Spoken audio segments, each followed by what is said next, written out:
فكرك شو بيعملوا هدول البنتين لأمينة؟ مش عارفة، بس شكلهم عم بيضحكوا عليها. أمينة دايماً بتلبس من كنادر إخواتها الكبار، أهلها ما بيقدروا يشتروا لها كندرة جديدة على قدها. شو رأيك نروح نساعدها؟ هدول البنات كبار، ما رح نقدر نوقف بوجههم. بعدين أمينة مش صاحبتنا. يلا تعالي، ما إلنا دخل.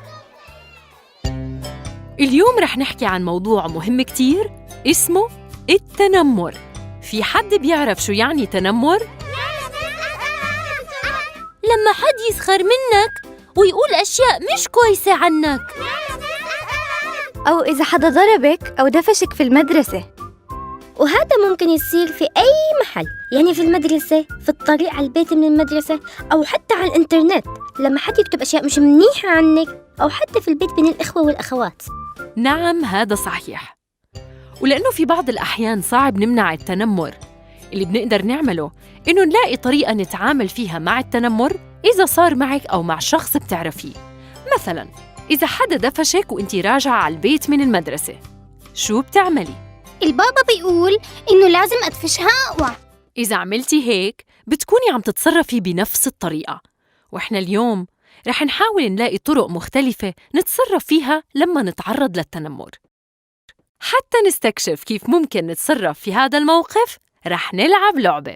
طيب أنا رح أحكي لكم موقف وأعطيكم 4 ردات فعل عشان تختاروا منها، وإذا اخترت الحل رقم 2 مثلاً بتوقف على الزاوية رقم 2. تخيلوا معي إنه صاحبتكم في الصف عم تتعرض لمضايقة من طالبات تانيات في الساحة. شو بتعملوا؟ 1 ولا شي، يمكن هي عملت شي ضايقهم. 2 بتروحي بتحكي للمعلمة عشان تطلبي مساعدة. 3 بتروحي بتدافع عن صاحبتك وبتحكي للمتنمرين إنه يتوقفوا عن مضايقتها. 4 أي حل آخر ممكن تفكري فيه.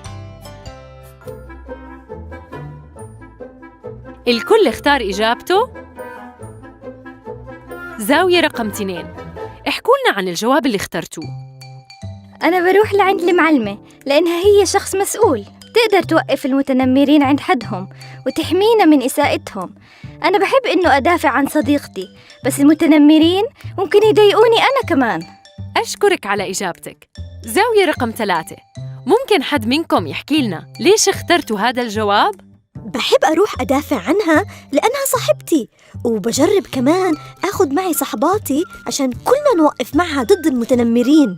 هذا جيد، أشكرك. بس إذا كانت البنت اللي عم تتعرض للتنمر مش صاحبتك، شو بتعملي؟ المفروض إنه ما يكون في فرق إذا كانت هاي صاحبتي أو لا. طيب شو بالنسبة لمجموعة 1 واللي اختاروا ما يعملوا شي تجاه المتنمرين؟ ليش اخترتوا هاي الإجابة؟ أمينة؟ ما بعرف، بس ممكن هاي الطالبة بتستاهل إنه يعاملوها بهاي الطريقة. حتى لو عملت شي غلط، هل هذا يعني إنه ممكن للمتنمرين يعاملوها بهاي الطريقة؟ إذا الطالبة عملت إشي غلط بتكون المعلمة هي المسؤولة تتعامل معها بخصوص هالمشكلة، بس إذا الطالبة عم تتعرض للتنمر فلازم نوقف هذا الإشي.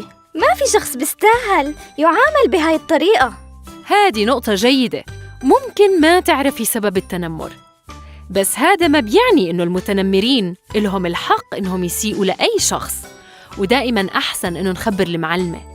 وإذا كانت المعلمة غير متواجدة، ممكن مجموعة أصحاب يدافعوا عن هالشخص بطريقة هادئة وسلمية. شو بالنسبة للمجموعة الأخيرة رقم 4؟ يبدو عندكم جواب مختلف. أنا كنت بدي أقول إنه بروح وبدفشهم وبعلمهم درس، وهلأ شكلي غيرت رأيي، بروح وبخبر المعلمة. أنا مبسوطة إنه هيك فكرتي. وهلأ إذا حصل التنمر في الساحة، بعتقد إنه كلنا بنعرف شو نعمل. بسرعة، إحنا لازم نخبر المعلمة.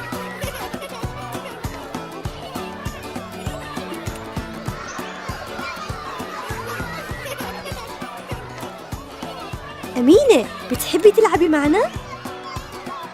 طبعاً،